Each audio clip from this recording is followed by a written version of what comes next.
Hello. Welcome back to Luke Talks Palace and welcome to a more tactical slash analytical video on this channel. The Europe and UEFA mess is over. We now know the competition we will be in and we have just won our second trophy in 3 months. Look at that smile. It's been a proper roller coaster of emotions, but now it's time to enjoy the new season and see what we can do. Europe, more trophies, who knows? The content will keep on coming with weekly Let's Talk Palace podcast episodes with Henry, as well as the normal content now that the season is in full swing. Don't forget to subscribe and like the video.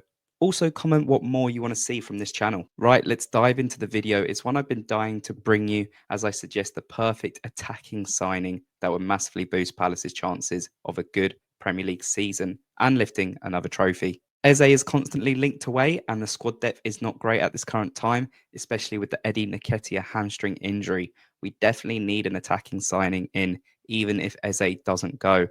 Eze, in my opinion, is irreplaceable in terms of how he plays. He's a sort of dribbler or magician that glides on the ball, and that's so rare to see these days. However, if you wanted to find someone with top potential who has very similar traits and who can no doubt produce the same amount of output in terms of goals and assists in the near future, then look no further as this is the perfect signing for Oliver Glasner.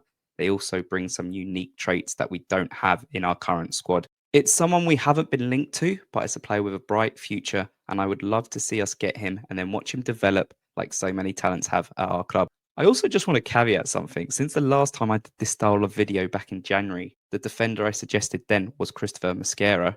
He's since moved to Arsenal. Clearly, I have a good eye for good talent.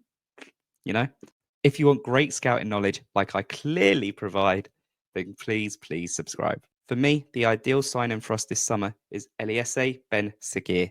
And I know many of you may not have heard about him or heard the name, but wow, he looks a top talent. And do not worry, I'm going to provide all the information you need to know about him right now. Ben Seguir plays for AS Monaco in Ligue 1, and he's a very enjoyable attacker to watch. He is right-footed. He already has 83 appearances for Monaco, despite only being 20 years old, and he has managed 15 goals and 8 assists so far. 1 goal contribution around every 4 games is very good in my opinion, especially for his age. And 9 of them goal contributions have actually come in the last season. So he's clearly starting to grow, starting to realise the potential he has. He is seen as a very promising player who has been linked to some top European giants in the past, including Bayern Munich, Man City and Liverpool.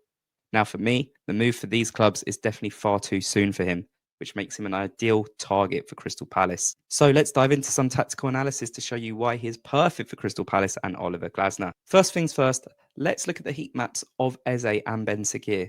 As you can see, they are so similar in terms of positioning. The pair practically play in and around the same positions, showing that Seguir would suit a tactical Glasner setup on that kind of left side. Now, the Monaco player is a left winger, but more importantly, he has played as a central attacking midfielder too. This is the exact sort of versatile player that we need to suit our formation, which sees us have 2 10s either side of the forward. So the fact he's already kind of drifted in is really good to see. It shows that he's got them traits that you need in a Glasner setup. More so, as shown by the heat map, Seguir does trap back as well, and he's confident enough to get into the box centrally as well. Now, for me, the defensive work rate is really important here. To already see traits of that at such a young age, I think that's really important and really positive.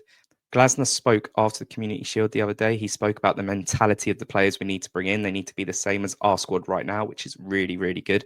So I think when you see these kind of defensive traits in an attacker, for me, that bodes really well. He puts in the work. Ben Seguir got 6 goals and 3 assists last season in Ligue 1, which is a really good tally for someone so young in 33 appearances with just 19 starts. It is also very exciting to look at his shot map. As I mentioned earlier, he is not afraid to drift in centrally, similar to Eze, and he's also not afraid of the opportunity to shoot both inside and outside the box. And I think that's really key. As you can see from his shot map there, despite many of his shots outside the box not ending in a goal, he's still wanting to, take the shot on. He has the confidence to do so at such a young age, and that is really good. So let's look at his stats per 90. And again, I'm going to kind of compare to Eze. I'm not saying he should be of Eze's level. There is 7 years difference between them. But, it's just good to compare him with the attacker, our key attacker in the team. As you can see on FBrEF, there's a lot of green when it comes to his stats per 90. The stats here on FBrEF are compared with all players in a similar position in the top 5 leagues in Europe. And then the players are ranked to show how good they are in certain areas and also like if they have traits similar to other players. The higher percentile you are, the better ranked you are. When it comes to attacking stats, Ben Seguir averages 2.75 shots per game, putting him in the 75th percentile, and 0.22 expected assists, putting him in the 63rd percentile, showing that he has an eye for creating goals, but also has the skill set to try and score himself. I mean, to have both his stats here in the 60th or above percentile, I think that's very, very good going. As you can see yourself, Eze does shine more in these categories. As expected, as I said, there is a big age gap here. Eze is more in his prime. But it's really good to compare the two there and show that Ben Seguir is not a direct replacement for Eze in terms of what he can do, but someone who has a few similar traits, but also some very, very different ones, which I think is really, really important. You know, if we do keep Eze, which I'm still hopeful we do, we need someone who adds a bit of difference, you know? Now, let me dive into the big strengths of Ben Seguir and look into what he brings to the table. What he brings to the table, as I said, is different. It's also different to the likes of Sarr as well as Eze. As you can see here, Ben Seguir attempts 47 passes per 90, 84th percentile, and has a 79% pass completion rate. But the stats that really stand out for me and make him a very, very exciting prospect are his progressive stats. Ben Seguir manages 5.57 progressive passes per 90, which puts him in the 84th percentile, and 4.12 progressive carries per 90. Again, the 84th percentile. He also receives 8.27 progressive passes per 90, puts him in the 61 percentile. For me, these stats really do emphasize the type of player Ben Seguir is. He's someone who's always looking to get the ball forward and isn't wanting to waste time in attack. I think being strong in these stats makes him a top attacker.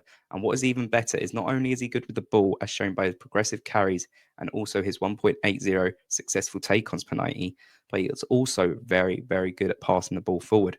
Something you need in the 10s who play in a Palace setup. It's just really, really exciting. I love a player who can like take players on. You know, I love a player who's always looking to pass forward. We adore Adam Morton for doing that. And if you have more players in the team who do that, it's really, really good to see. And just for comparison, here are Sarr and Eze stats in these areas.